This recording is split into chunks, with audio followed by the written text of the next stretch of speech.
Est-ce que tout ceci n'est pas dérisoire?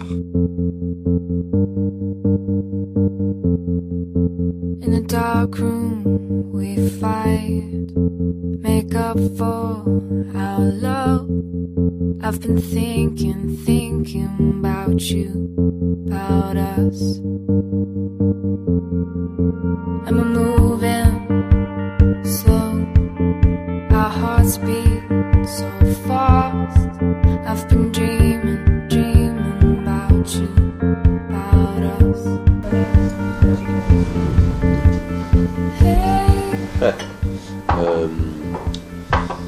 Je dirais que c'est une formidable odyssée dans la tête d'un créateur, d'un génie même. Et après, c'est vrai qu'on traite quand même la même période, c'est quasiment la même décennie. Après, nous, on commence un peu plus tard, je dirais qu'on commence plus dans le vif du sujet. Et c'est vrai que dans le film de Bertrand, après, il y a quelques flashs en avant sur la fin avec des belles surprises de casting, enfin pas vraiment de surprise, mais avec Helmut Berger qui d'un coup, oui, ça a une résonance qui pour moi est un peu plus large. Et effectivement, c'est vrai que moi c'est ce qui m'a séduit quand j'ai découvert le scénario la première fois, c'est que ça va vraiment au-delà de ce qu'on pourrait attendre d'un biopic classique, c'est-à-dire que c'est vraiment un film qui est plus large que ça, qui va, enfin c'est le film d'un artiste sur un artiste et sur ce qu'est le processus créatif, l'inspiration. Ça ne traite pas forcément seulement de Saint-Laurent, c'est-à-dire qu'on est vraiment dans la tête du créateur du début jusqu'à la fin. Et c'est un film plus mental. Je ne peux pas faire de comparaison avec l'autre film parce que je ne l'ai pas vu. Le choix de la période courte, je pense que déjà le gros problème souvent dans les biopics, c'est qu'on veut tout traiter et que finalement en voulant tout traiter on ne traite rien. Donc je pense en resserrer, c'est quand même toujours une piste pour densifier et avoir le temps vraiment de travailler les choses. Et surtout, je pense que sur ces 10 années-là, il y a tout. Il n'y a pas tellement besoin de plus. C'est-à-dire que au début, donc en 67, il y a encore quelque chose qui est de l'ordre du Yves Saint-Laurent jeune homme. Et à la fin, il y a déjà quelque chose qui amorce ce qu'il va devenir. Donc tout est dit. De plus en termes de mode et de visuel, je pense que c'est les 10 années où il est le plus génial, le plus créatif, où il y a toutes les grandes inventions, les grandes révolutions, et après il fera encore des choses très belles, mais ce sont plutôt des déclinaisons. Et puis c'est les 10 années, si on peut parler d'autre chose que Saint-Laurent, qui sur l'époque marque le plus le changement. Et j'avais envie qu'au travers du personnage d'Yves, ça raconte aussi des choses sur une France qui change. Donc voilà, il me semblait qu'en faisant ces 10 années-là, il y avait absolument tout. On parle souvent de la voix, mais la voix, bizarrement, c'est une des dernières choses qui s'est installée. Et je dirais que je suis arrivé sur le plateau le premier jour, je ne savais pas encore vraiment quelle allait être la voix que j'allais adopter. Parce qu'effectivement, la démarche qu'on avait avec Bertrand, enfin les discussions qu'on a eues très tôt, c'est que justement on voulait, et il me l'a énoncé clairement Bertrand en me disant, si je te choisis toi, c'est que j'ai autant envie de filmer toi l'acteur enfin j'ai autant envie de voir Gaspard que Yves Saint-Laurent dans ce que je vais filmer. Donc ça m'a tout de suite donné cette piste où d'un coup moi je me suis rendu compte que effectivement ce qui était le plus intéressant dans cet exercice, c'était d'aller dans un vrai travail d'appropriation et d'inspiration, et essayer ensuite de trouver un vrai espace de liberté où je pouvais moi d'un coup faire circuler de l'émotion, de la sincérité et rendre quelque chose qui serait plus vrai, et non pas d'aller dans un vrai travail de mimétisme un peu, enfin voilà, c'était pas l'idée. J'essayais pas de coller au plus près au personnage. Effectivement il y avait cette question sur la voix, et il y a même un moment où je me suis posé la question, est-ce que je vais pas garder ma voix, et après effectivement il fallait un entre-deux. Donc je sais pas, cette voix elle est sortie un peu toute seule le premier jour de tournage. Alors oui, effectivement j'ai écouté énormément d'interviews, pendant longtemps j'ai essayé de trouver tout ce que je pouvais trouver pour avoir cette musique en tête, mais il n'y a pas eu un vrai travail d'analyse pour essayer de retrouver cette voix. En fait, c'est la voix qui me semblait instinctivement la plus juste par rapport au personnage que j'avais créé.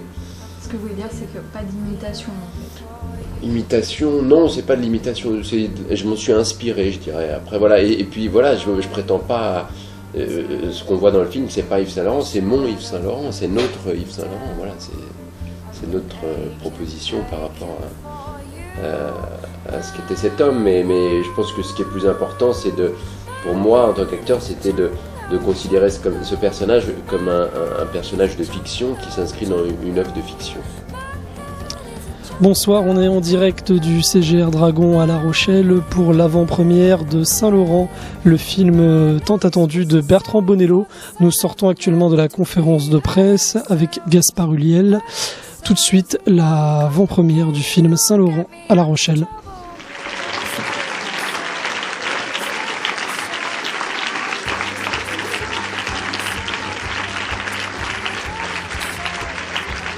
Ah oui, non, mais c'est un moment un peu particulier pour nous. C'est la première fois qu'on monte le film après la projection cadoise. Donc vous êtes un peu le public test, voilà, des premiers.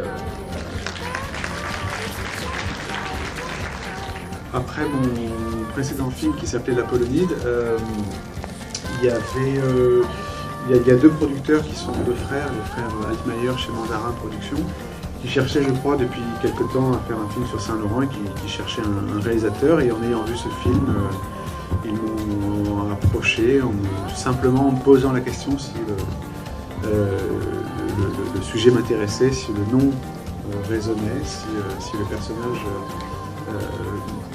pouvait m'inspirer. Ce qui était bien, c'est que c'était pas du tout une commande, c'était une proposition, il n'y avait rien, il n'y avait pas de scénario, il n'y avait pas de traitement. Ce qui m'a permis très vite d'en faire un projet assez personnel et de me l'approprier. Bonsoir, quand vous avez choisi de faire ce film, vous saviez qu'il y en avait un autre en préparation ou pas? Je sens qu'on va beaucoup parler des deux films. Ah, et c'est intéressant, il y en a eu deux. Ça intéresse beaucoup les gens. Je sais pas si c'est intéressant, mais ça intéresse beaucoup les gens. Alors je n'ai pas vu l'autre film, donc on ne fera pas de comparaison. Alors, moi non plus, pour un bref historique, non, je ne savais pas parce que ce projet est né un petit peu avant l'autre film, même s'il est sorti auparavant. Après, on pourrait vous expliquer pourquoi, mais ce serait très très long et franchement fastidieux. D'ailleurs, je vais continuer ce que tu n'as pas dit, puisque je t'ai déjà entendu le dire.